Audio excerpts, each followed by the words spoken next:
Kanpur Dhanvantari super speciality hospital Naubasta ने बढ़ते वायु प्रदूषण और सर्दियों के प्रतिकूल प्रभावों पर जागरूकता फैलाने के उद्देश्य से एक विशेष संगोष्ठी का आयोजन किया।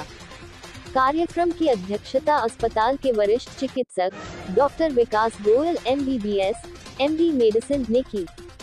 इस संगोष्ठी में डॉक्टरों, स्वास्थ्य कर्मियों और कानपुर वासियों ने हिस्सा लिया। डॉक्टर गोयल ने कहा, सर्दियों में वायु गुणवत्ता और अधिक खराब हो जाती है, श्वसन और हृदय रोगों का खतरा बढ़ जाता है। विशेष रूप से हृदय रोगियों और बुजुर्गों को इस मौसम में अतिरिक्त सावधानी बरतनी चाहिए। कानपुर, भारत के सबसे प्रदूषित शहरों में से एक, सर्दियों के दौरान वायु प्रदूषण के गंभीर स्तर का सामना करता है। धुंध और ठंड के मौसम में हवा निलंबित सूक्ष्म कण PM 2.5 और PM 10 और जहरीली गैसें स्वास्थ्य के लिए गंभीर खतरा पैदा करता है। कानपुर से मनीष गुप्ता की रिपोर्ट।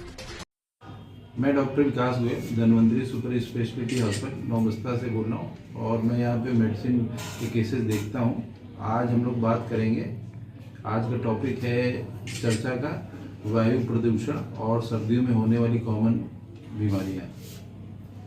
सर्दी वाली कॉमन बीमारियां जो हैं आजकल, जैसे कि पोल्यूशन हो जाता है, वायु प्रदूषण जो है अपने कानपुर में भी, जैसे कि नॉर्दर्न इंडिया में सभी जगह पे बढ़ जाता है, वैसे ये कानपुर में बढ़ जाता है। उसको स्मॉग कहते हैं। स्मॉग से रिलेटेड कुछ जो है बीमारियां हो जाती है। उसमें रेस्पिरेटरी डिजीजेज हैं, जैसे कि टॉन्सिलाइटिस है, फेरिंजाइटिस है, कॉमन कोल्ड है, फ्लू लाइक सिंड्रोम है। तो उसमें ज़्यादातर बच्चे और जो ओल्ड एजेड पर्सन हैं वो इफेक्ट होते हैं, जो कि 60+ एज के होते हैं। तो उसमें हम लोगों को थोड़ा सा सर्दी से बचाव रखना है और अगर बाहर निकलना है तो मास्क पहन के निकलना है। और अगर जैसे कोई बीमारी है, जैसे कि डायबिटीज़ है, ब्लड प्रेशर है या सांस की बीमारी है अगर उनको, तो वो दवा अपनी नियमित रूप से लेते रहें और अपना चेकअप भी डॉक्टर से कराते रहें। क्योंकि देखा ये गया है कि कोल्ड सब जब ज़्यादा एक्सट्रीम वेदर चेंजेस हो जाता है और टेम्परेचर काफ़ी डाउन हो जाता है तो ब्लड प्रेशर बढ़ने लगता है। उसकी वजह से हार्ट अटैक के केसेस हैं या सांस की बीमारियां हैं और फालिज की है, पैरालिसिस, वो भी बढ़ जाती है। तो अपने बराबर कांटेक्ट में रहें डॉक्टर के और नियमित रूप से चेकअप कराते रहें और दवा का सेवन जरूर करते रहें।